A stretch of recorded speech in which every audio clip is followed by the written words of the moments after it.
नमस्ते, मेरा नाम गुरु है। मैं यूनिट 6 फंडामेंटल ऑफ इलेक्ट्रिसिटी के बारे में आपको बताऊंगा। विद्युत के फंडामेंटल। विद्युत ऊर्जा का एक प्रकार का अदृश्य रूप है। विद्युत की उपस्थिति इसके प्रभावों से महसूस होती है। यह ऊर्जा का बहुत साफ रूप है। यह दुनिया में ऊर्जा के सबसे उपयोगी रूपों में से एक है। किसी भी देश की प्रगति के लिए बिजली सबसे महत्वपूर्ण है। इसे भारी मात्रा में संग्रहित नहीं किया जा सकता। इसका उपयोग तब किया जाना चाहिए जब यह उत्पादन किया जाता है। बिजली के प्रकार। स्थिर विद्युत। यह वस्तुओं जैसे कांच और रेशम के कपड़ों को रगड़कर उत्पन्न होता है। यह उच्च वोल्टेज धाराओं और स्थिर कैपेसिटर में ले जाने वाले केबलों में भी उत्पादित होता है। यह थोक मात्रा में उत्पादित नहीं किया जा सकता। इसे एक स्थान से दूसरे स्थान पर स्थानांतरित नहीं किया जा सकता है। यह कोई उपयोगी कार्य नहीं कर सकता है।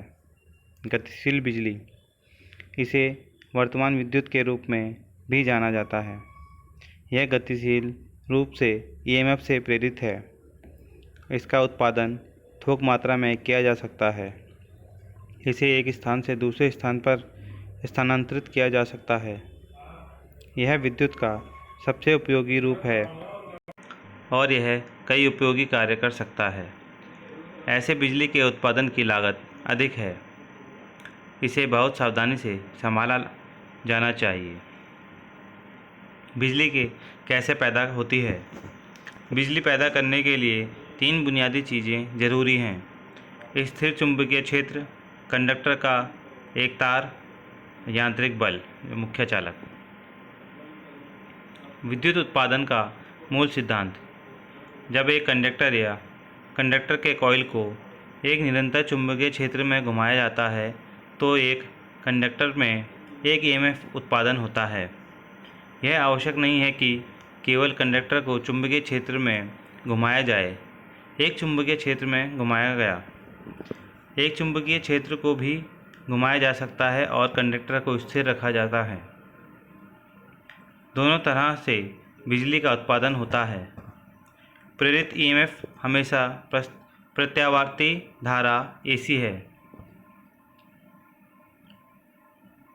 परिभाषाएं और इकाइयाँ। प्रत्यावर्ती धारा।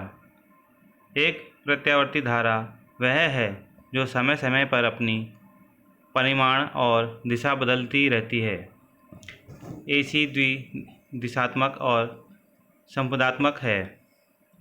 एसी जनरेटर अल्टरनेटर से प्राप्त किया जाता है। प्रत्यक्ष धारा। यह धारा है जिसकी परिमाण और दिशा स्थिर है और यह केवल एक दिशा में बहती है। डीसी यूनिडायरेक्शनल है और इसकी ध्रुवीयता निश्चित है। डीसी बैटरी, डीसी जनरेटर और कोशिकाओं से प्राप्त किया जाता है।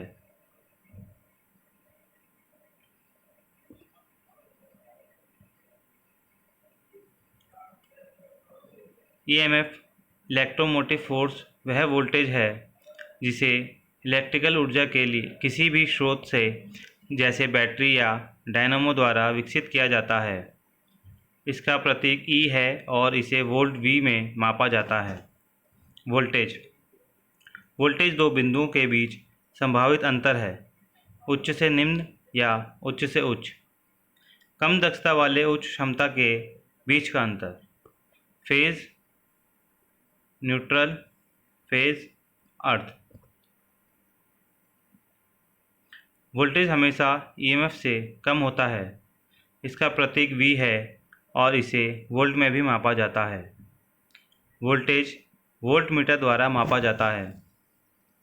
वोल्टेज के स्तर को वर्गीकृत किया गया है: कम वोल्टेज, मध्यम वोल्टेज, उच्च वोल्टेज, अतिरिक्त उच्च वोल्टेज, अल्ट्रा हाई वोल्टेज। धारा को बंद विद्युत सर्किट के एक चालक में इलेक्ट्रॉनों के प्रवाह के रूप में परिभाषित किया जाता है। धारा के प्रवाह के लिए एक दबाव या वोल्टेज आवश्यक है। विद्युत परिपथ में विद्युत प्रवाह की मात्रा निम्नलिखित कारकों पर निर्भर करती है। वोल्टेज इनपुट की मात्रा, सर्किट का प्रतिरोध। इसे I द्वारा दर्शाया जाता है और इसे एम्प्स में मापा जाता है। धारा को एक उपकरण द्वारा मापा जाता है जिसे एमीटर कहते हैं। प्रतिरोध। प्रतिरोध एक सामग्री की विशेषता होती है जिसके द्वारा यह बिजली धारा के प्रवाह का विरोध करती है। किसी भी संचालन सामग्री का प्रतिरोध निम्नलिखित कारकों पर निर्भर करता है। इसकी रचना, लंबाई, कॉइल के टर्नों की संख्या, तापमान। इसे R द्वारा निरूपित किया जाता है और इसे ओम्स में मापा जाता है। विद्युत धारा का प्रभाव। विद्युत ऊर्जा का अदृश्य रूप है। इसकी उपस्थिति इसके उपयोगी प्रभावों द्वारा देखी जाती है। इलेक्ट्रिक करंट के कुछ प्रभाव हैं: प्रकाश प्रभाव, ताप प्रभाव, चुंबकीय प्रभाव, यांत्रिक प्रभाव, शारीरिक प्रभाव।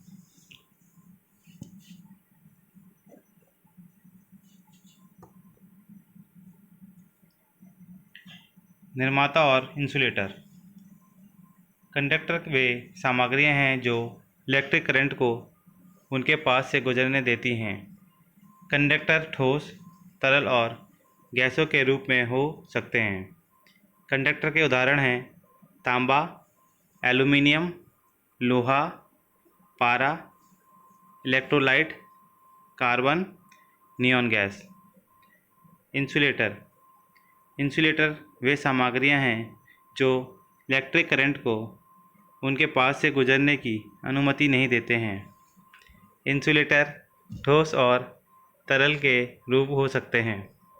इंसुलेटर के उदाहरण हैं पीवीसी, रबड़, लकड़ी, वार्निश तेल। अब आप फंडामेंटल ऑफ इलेक्ट्रिसिटी से संबंधित सभी अवधारणाओं को जानते हैं। नमस्ते। इसके साथ आप अपने यूनिट 6 को इलेक्ट्रीशियन ट्रेड को पूरा करते हैं। अब आप अंडरग्राउंड केबल से संबंधित सभी अवधारणाओं को जानते हैं। मैं आपके प्रश्नों को हल करने में आपकी मदद करूंगी। अपने प्रश्नों को प्रस्तुत करने के लिए कृपया नीचे दिए गए लिंक पर जाएं।